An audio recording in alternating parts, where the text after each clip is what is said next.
Okay, I want to talk about why I am a Christian and why I am also pro-choice. Before I start, will you please assume I hate murder? Will you please assume I am not pro-murder? I think a lot of the anger gets riled up because you assume that people who are making an argument for pro-choice, that we do not have a high view of life.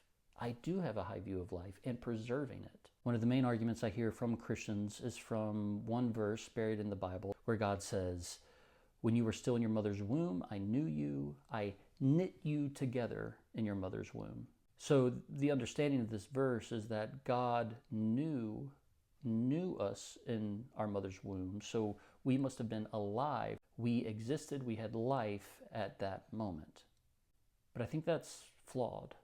First of all, this is a verse that is in a poem, a song. The point of this verse is not to scientifically point to when life begins. The point of this verse is to talk about the intimacy God has with us, that He is intimately acquainted with us and present with us. He knows us like the back of His hand. So there is no need to despair. There is no need to fret. There is no need to feel alone. It was never intended to be a scientific answer for when life begins. But let's have that conversation. Another beautiful piece of biblical literature is the book of Genesis, especially the beginning, the creation account. This also wasn't meant to be a scientific retelling about the origins of man. When God makes Adam, He forms dust out of the earth. He puts together a dirt clod, and then it says that God breathes into him. He breathes His spirit, His breath into Adam, and Adam is now made. Adam is complete. The name Adam, or Adama, means earth man. He is of the earth. So my question to you is, when did he transition from being a clod of dust to being a man with a soul? I think it's pretty clear when that happened. It's when the breath of God comes into him. If God had formed the dust and had never breathed into him, and it was just a pile of dust there in the shape of a man, and God wiped it clean, would He have just murdered a man? Would God have just killed? There is a process of being made, and we are not fully made until the end of that process. A baby being knit together is not a baby. It is something that is being knit together. And aborting the making of a baby is not murdering a living baby. It is ending the process of something being made that has not yet been made.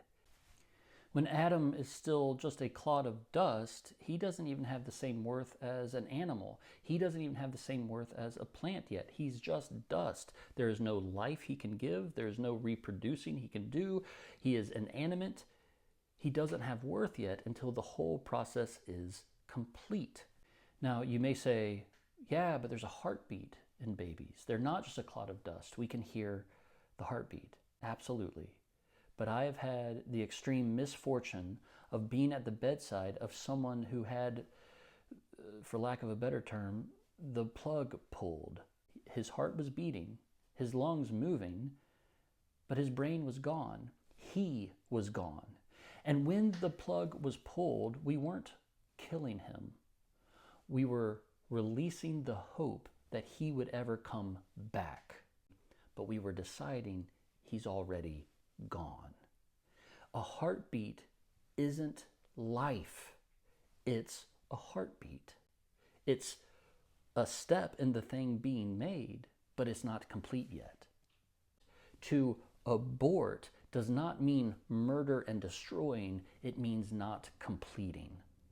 Now, why do I care about this? What harm is it doing for us to be pro-life? Well, a lot of harm, because Christians everywhere are incapable of thinking about any other injustice because they believe this one is the greatest, most supreme injustice of all. And so other people are experiencing harm by our votes And by our dialogue that is charged with hatred about murders, people are being harmed by something that I don't believe is even murder, that I believe is not even taking life.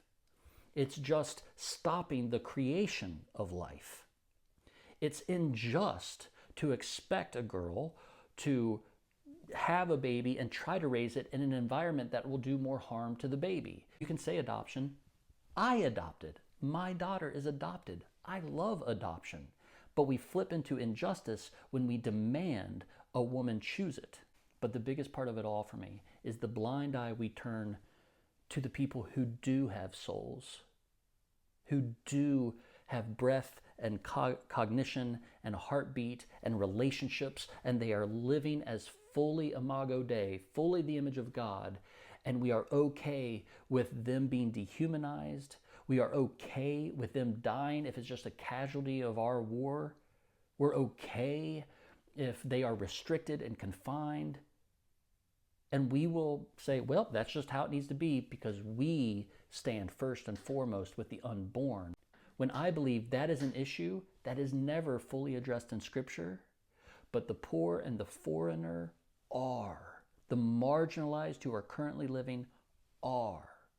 And politicians and powerful evangelical leaders are co-opting a base of voters and support so that they can keep power by calling it murder, so they'll scare you into never being a murderer, so they know for a fact they can get your vote on that one issue.